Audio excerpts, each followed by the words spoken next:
എല്ലാവർക്കും നമസ്കാരം. എൻ്റെ പുതിയൊരു വീഡിയോയിലേക്ക് എല്ലാവർക്കും സ്വാഗതം. ഇന്നൊരു 4 മണി പലഹാരം ഉണ്ടാക്കണത് കേട്ടോ. എല്ലാവർക്കും അറിയണ സംഗതിയാണ്. ഞാനൊരു ഉഴുന്നുവട ഉണ്ടാക്കുന്നത്. അത് പലരും പല രീതിയിൽ ഉണ്ടാക്കി ഞാൻ കണ്ടിട്ടുണ്ട്. ഞാൻ എൻ്റേതായിട്ടുള്ള രീതിയിലാണ് ഉണ്ടാക്കുന്നത്. എനിക്ക് ആ സ്വാദ് കുറച്ചും കൂടി ഇഷ്ടമായതുകൊണ്ടാണ് ഞാൻ അത് തന്നെ ഫോളോ ചെയ്യുന്നത്. മറ്റേതൊക്കെ ഞാൻ ഉണ്ടാക്കി നോക്കുന്നുണ്ട് കേട്ടോ. മൈദ ചേർത്തും റവ ചേർത്തും ഒക്കെ അതിൽ മിക്സ് ചെയ്തിട്ടൊക്കെ ഉണ്ടാക്കിയിട്ടുണ്ട്, ഇഷ്ടപ്പെട്ടിട്ടുണ്ട്. പക്ഷെ എനിക്ക് കുറച്ചും കൂടെ ഞാൻ ഉണ്ടാക്കണ ഈ രീതിയോട് കുറച്ചൊരു ഇഷ്ടം കൂടുതലുണ്ട്. ചിലപ്പം ഓരോരുത്തരുടെ സ്വാദിൻ്റെ ആയിരിക്കും. അപ്പോൾ എന്തായാലും ഞാൻ അതിൻ്റെ കാര്യങ്ങളൊക്കെ ചെയ്ത് വെച്ചിട്ടുണ്ട്, എടുത്തു വെച്ചിട്ടുണ്ട്. അതൊക്കെ നോക്കാം, എങ്ങനെ ഉണ്ടാക്കണതെന്നും കാണാം. അപ്പോൾ ഞാനിതാ ഇവിടെ ഉഴുന്ന് പൊതിർത്ത് വെച്ചിട്ട് 1 മണിക്കൂർ കഴിഞ്ഞു, ഒരു 1.5 മണിക്കൂറായിട്ടുണ്ട്. ഞാൻ 2 ഗ്ലാസ് ഉഴുന്നാണ് എടുത്തിട്ടുള്ളത്. അപ്പോൾ അത് ഒരു ഏകദേശം 2 മണിക്കൂറൊക്കെ പൊതിർന്നാൽ മതി. ഇപ്പോൾ ഇതാ ഇത് പൊതിർന്നിട്ടുണ്ട്. അപ്പോൾ ഇതൊന്ന് നമുക്ക് അരച്ചെടുക്കണം. ഉഴുന്നുവടയ്ക്ക് ഉള്ള പാകത്തിന് ഒരുപാട് മിനുസാവണം എന്നില്ല, മാക്സിമം മിനുസാവാൻ നോക്കിയാൽ മതി. അതേപോലെ ഒരുപാട് വെള്ളം ആവരുത്. നമുക്കിതൊന്ന് അരച്ചെടുക്കാം. കുറേശ്ശെ ഇട്ട് അരച്ചാൽ മതി കേട്ടോ, ഇല്ലെങ്കിൽ പിന്നെ അത് സ്റ്റക്കായി പോവും, അരയാതെ ഇങ്ങനെ നിൽക്കും. അപ്പം കുറച്ച് കുറച്ചായി നമുക്ക് അരച്ചെടുക്കാം. നമ്മൾ ആദ്യം ഇട്ടതാ ഉഴുന്ന് അരച്ചെടുത്തിട്ടുണ്ട്. ഒരുപാട് മിനുസായോ എന്ന് ചോദിച്ചാൽ ഇല്ല, ഇഡലിക്കൊന്നും അരയ്ക്കണ പോലെ അത്രയും മിനുസായിട്ടില്ല. എന്നാലും ഈ പാകത്തിന് അരച്ചെടുക്കണം. ഇത്ര മതി, ഉഴുന്നുവടയ്ക്ക് ഇത്രയും വേണ്ടു മിനുസം.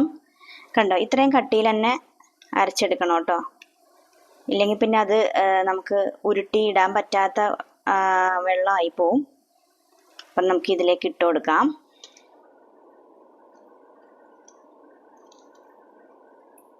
അപ്പോൾ നമുക്ക് ബാക്കിയുള്ള ഉഴുന്നും കൂടെ ഇതേപോലെ അരച്ചെടുത്ത് കാണിക്കാം. ബാക്കി എന്താ ചെയ്യേണ്ടതെന്നുള്ളത് പറയാൻ നേരം. അപ്പോൾ നമ്മളിവിടെ മാക്സിമം ഉഴുന്ന് മിനുസായിട്ട് അരച്ചെടുത്തിട്ടുണ്ട്.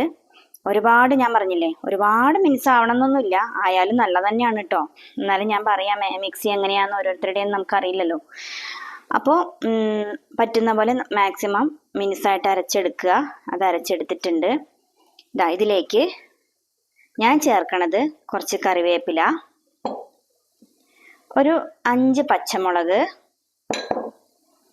പിന്നെ ഇത് കുരുമുളകാണ്. കുരുമുളക് ഒന്ന് ചതച്ചെടുത്തതാണ്. ഒരു 8-10 കുരുമുളക് എടുത്തു.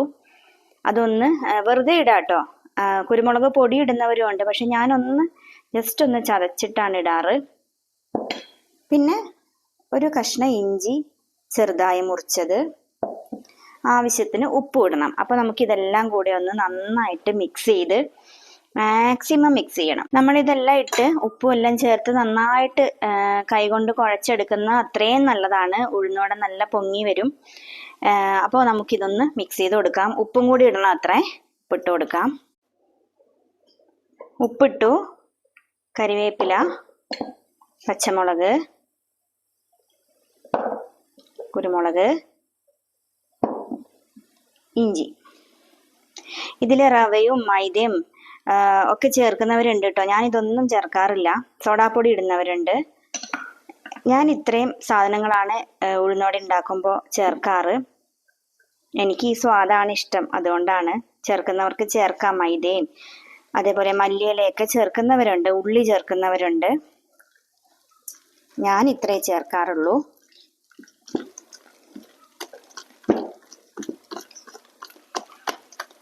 മാക്സിമം നമ്മളിങ്ങനെ നന്നായിട്ട് കുഴച്ച് വയ്ക്കുക. അപ്പോൾ ഞാനിവിടെ നന്നായിട്ട് മാക്സിമം കൈകൊണ്ട് നന്നായിട്ട് കുഴച്ച് വെച്ചിട്ടുണ്ട്. പിന്നെ അപ്പോൾ ഇത് നമുക്കൊരു 1 മണിക്കൂറെങ്കിലും വയ്ക്കണം. ഒരു 1.5 മണിക്കൂർ ഇരുന്നാലും എത്രത്തോളം ഇരിക്കുന്നോ അത്രയും ഉഴുന്നോടെ നന്നാവുന്ന പറയാ.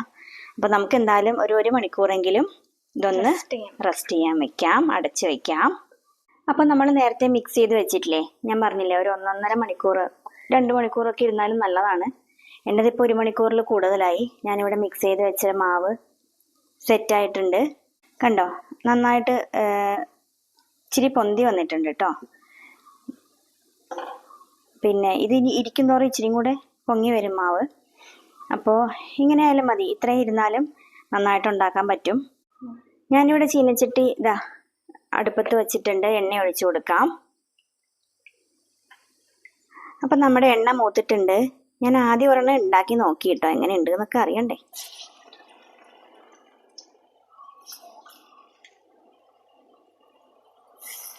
ഇത് ചിലത് എന്തോ ഷേപ്പായോ നമ്മള്. ആ ഇത് പിന്നെ എന്താ പറയാ, എനിക്ക് ഉണ്ടാക്കിയിട്ടുണ്ട്, പക്ഷെ ഒരു ടെൻഷനാണ് ഉഴുന്നോടെ ഉണ്ടാക്കുമ്പോൾ ആ ഒരു ഷേപ്പ് കിട്ടാൻ വേണ്ടി. ഇത് ചിലപ്പോൾ കയ്യിൽ ഒട്ടാതെ പെട്ടെന്ന് വീഴാനൊക്കെ ആയിരിക്കാം റവയും മൈദയൊക്കെ ചേർക്കുന്നുണ്ടാവുക അല്ലേ, എനിക്കറിയില്ല കേട്ടോ, ഞാൻ ചോദിച്ചതാണ്. അപ്പോൾ ഞാനതൊന്നും ചേർക്കാത്തത് കൊണ്ടായിരിക്കാം കയ്യിൽ നിന്ന് വിട്ട് വരാൻ കുറച്ച് ബുദ്ധിമുട്ട്. ഞാനിങ്ങനെ വെള്ളത്തിൽ ഇങ്ങനെ മുക്കി ഇങ്ങനെയാണ് എടുത്ത് കോരി ഇടുന്നതേ. നമുക്ക് നോക്കാം. ഉഴുന്നുവട നന്നായിട്ട് കളറ് മാറി വരണം, എന്നാൽ മാത്രമേ ഉഴുന്നുവടയ്ക്ക് സ്വാദും ഒരു ഭംഗിയൊക്കെ ഉണ്ടാവുള്ളൂ കാണാനും ഒക്കെ.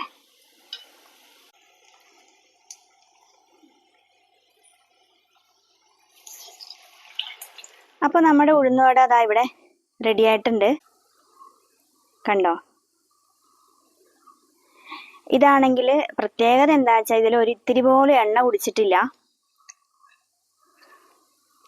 കണ്ടോ. നല്ല കിരികിരാന്നുണ്ട്, കേൾക്കുന്നുണ്ടോ വെച്ചാ. ചൂടുണ്ട് കേട്ടോ, അതുകൊണ്ടാണ് പൊട്ടിക്കാൻ പറ്റാത്തത്, നല്ല ചൂടാണ്. അപ്പം അതിനൊരു ചമ്മന്തി കൂട്ടിയിട്ട് കഴിക്കാം. സാധാ ചമ്മന്തിയാണ് കേട്ടോ, ഇഞ്ചിയും പച്ചമുളകും തേങ്ങയും കൂടെ അരച്ചിട്ടുള്ള ചമ്മന്തിയാണ്. അപ്പോൾ എല്ലാവരും ഇങ്ങനെയൊന്ന് ഉണ്ടാക്കി നോക്കൂ കേട്ടോ. പലരും ഞാൻ പറഞ്ഞില്ല പല രീതിയിൽ ഉണ്ടാക്കിയിട്ടുണ്ട്. സോഡാപ്പൊടിയൊക്കെ ചേർക്കുന്നവരുണ്ട്, അപ്പം നല്ല പൊങ്ങി വരും. പക്ഷെ എന്തോ എനിക്കതൊന്നും ചേർക്കണത് വലിയ താല്പര്യം ഇല്ലാത്തതുകൊണ്ടാണ്, ചേർക്കേണ്ടവർക്ക് ചേർക്കാം. അപ്പോൾ ഇങ്ങനെ തന്നെ, ഇതിൽ വേറെ ഒന്നുമില്ല, നമ്മൾ സാധാ ഉഴുന്ന് മാത്രമേ ഉള്ളൂ.